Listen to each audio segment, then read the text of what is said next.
Welcome to Psychology Hub. In today's video, we're focusing on the topic of psychopathy and how it connects to the Dark Triad of personality traits. Let's dive deep into what psychopathy really is, how it manifests, and how it fits within the broader context of these personality dimensions. What is a psychopath? Psychopathy is a complex personality construct, typically characterized by a combination of traits. The most distinguishing features are a profound lack of empathy and a ruthless pursuit of personal goals, regardless of the harm caused to others. Psychopaths are typically indifferent to societal norms, rules, and laws. They may view themselves as exceptional or unique and often feel they are above the law, finding ways to bypass legal and moral constraints without hesitation. Common signs of psychopathy include difficulty forming meaningful relationships.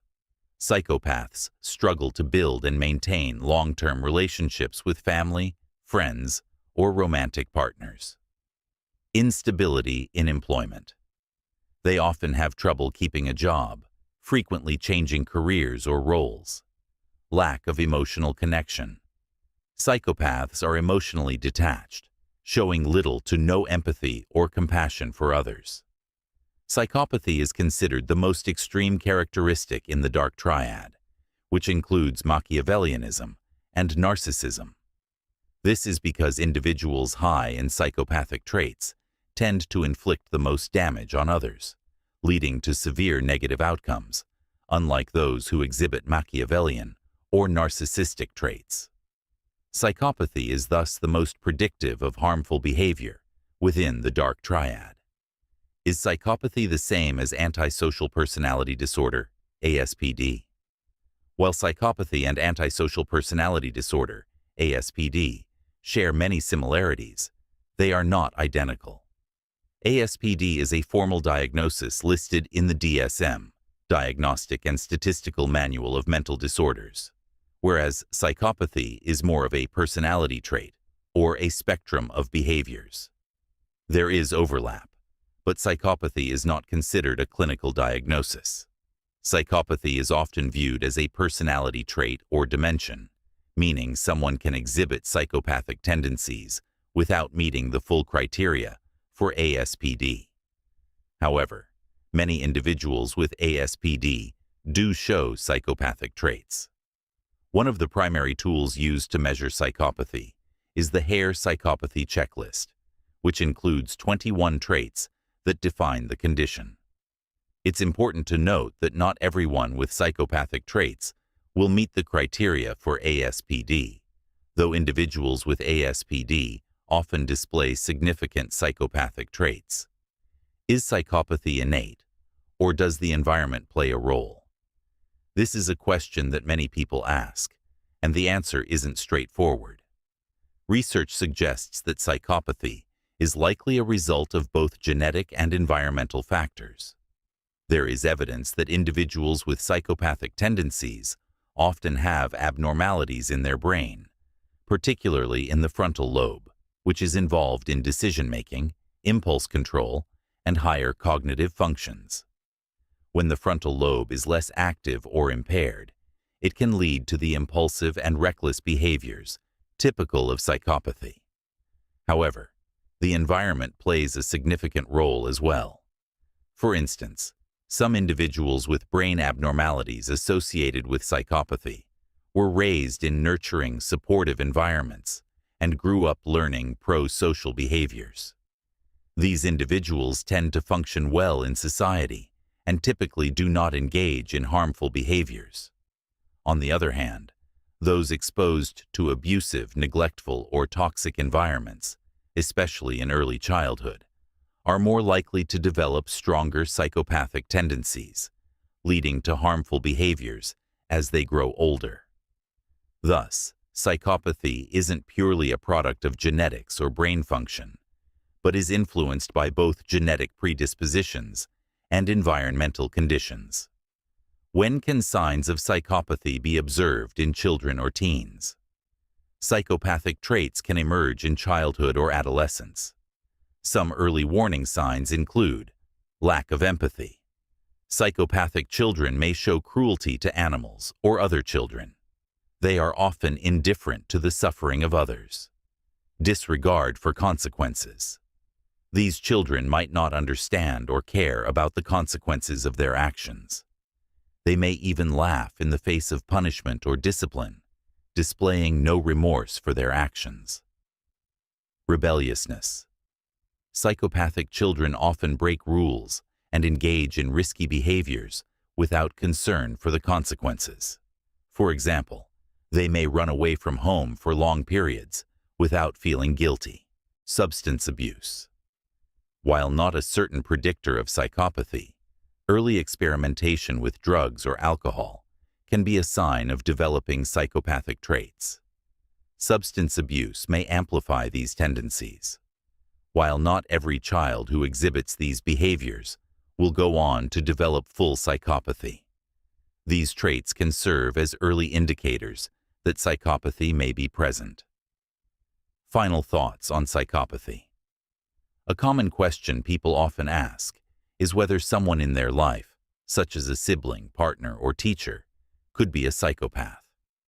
It's easy to label people as psychopaths when they exhibit behavior that is difficult to understand or seems harmful. However, it's important to approach this cautiously. The Hare Psychopathy Checklist contains 21 traits that define psychopathy. Just because someone displays one or two of these traits doesn't necessarily mean they are a psychopath. The combination of traits, their severity, and how they manifest in a person's life are what matter most. Even if someone does exhibit psychopathic traits, it doesn't mean they will cause harm to others. Psychopathy is complex, and other factors, such as the individual's environment, life experiences, and personal development, play a crucial role in how these traits manifest. It's important not to jump to conclusions or diagnose people with psychopathy without a thorough understanding of their behavior and circumstances. Just as we should avoid self-diagnosing others with mental health conditions, we should refrain from labeling someone as a psychopath based on a few behaviors, especially in the heat of an argument. Treatment options for psychopathy. While treating psychopathy is challenging, there are various treatment options available. 1. Psychotherapy, therapy, or counseling. Psychotherapy is often the primary treatment approach for psychopathy, though its success can vary. Treatment goals usually focus on helping the individual understand their behavior and its impact on others, fostering emotional awareness, and developing pro-social skills. Here are some common types of therapy that may be used. Cognitive behavioral therapy, CBT. CBT aims to help individuals with psychopathic traits identify and change negative thinking patterns and behaviors. The goal is to promote better decision-making, impulse control, and understanding of how their actions affect others. However, because psychopaths often lack empathy and may not see the need to change, CBT can be challenging and may require a highly skilled therapist. Schema therapy. This form of therapy focuses on identifying and changing deeply ingrained patterns or schemas, like feelings of grandiosity or entitlement, that shape how individuals perceive and interact with the world. It aims to help psychopaths recognize the destructive nature of their behavior and develop healthier patterns of thinking and relating to others. Psychodynamic therapy. Psychodynamic therapy focuses on exploring the unconscious factors and early life experiences that may have contributed to the development of psychopathic traits. It's a longer-term approach that can help some individuals understand the roots of their behavior and develop healthier emotional responses. 2. Medication. There are no medications specifically approved to treat psychopathy itself. However, certain symptoms associated with psychopathy, such as aggression, impulsivity, or mood swings, can sometimes be managed with medication. For example, antidepressants. Medications like selective serotonin reuptake inhibitors, SSRIs, can help manage irritability or impulsive behaviors, though they don't directly address the core traits of psychopathy. Mood stabilizers, or antipsychotic medications. These might be used if the individual has co-occurring mental health conditions, like mood disorders, or if they exhibit violent tendencies. Medications can help reduce extreme anger or aggression, but are not a cure for psychopathy. Anti-anxiety medications. These may be used to manage anxiety symptoms, though they don't address the lack of empathy or manipulative behavior common in psychopathy. Third, intervention programs for children and adolescents. Early intervention is key, especially for children or adolescents showing signs of psychopathy. Programs designed to address behavioral issues, teach empathy, and help with emotional regulation can be effective in preventing the full development of psychopathy. Behavioral therapy for children. This can be used to reinforce positive behavior and discourage antisocial or harmful behaviors. These programs may include reward-based systems and training in social skills, parent training, and family therapy. Involving the family is crucial in helping a child with psychopathic traits. Parents can be taught how to manage the child's behavior, set consistent boundaries, and encourage pro-social development. Early intervention can sometimes prevent psychopathy from becoming a more severe issue in adulthood. 4. Management of co-occurring disorders. Often, individuals with psychopathy may also struggle with other mental health issues, such as substance abuse, anxiety disorders, or depression.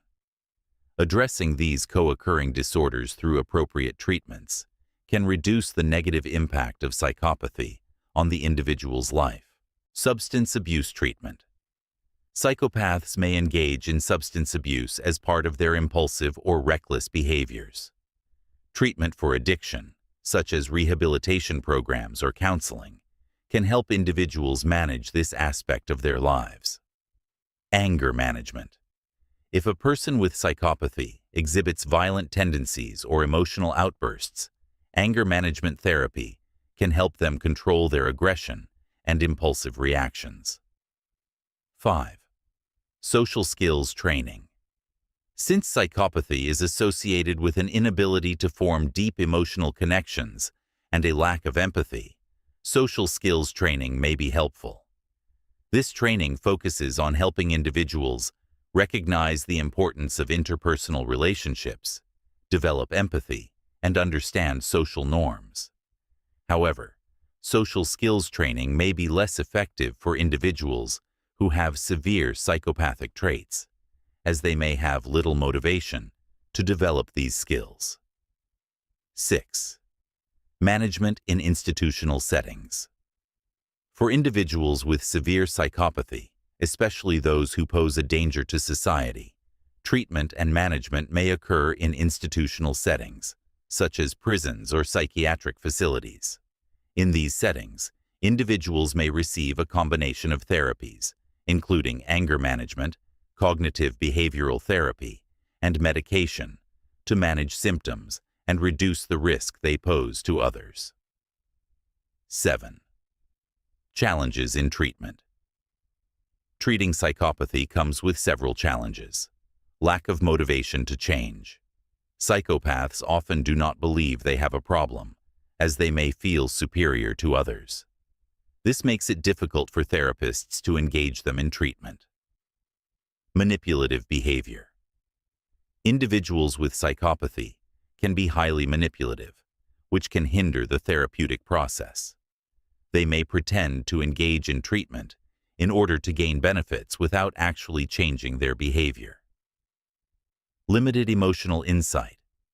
Because psychopaths typically lack empathy and emotional awareness, it can be difficult to help them recognize the harm their actions cause or to foster genuine emotional growth. If you're interested in learning more about psychopathy, antisocial personality disorder, or related topics, I encourage you to visit Psychology Hub. There, you can access a wide range of resources, including our video library and live workshops for MedCircle members. Thank you for watching, and I hope you found this discussion insightful.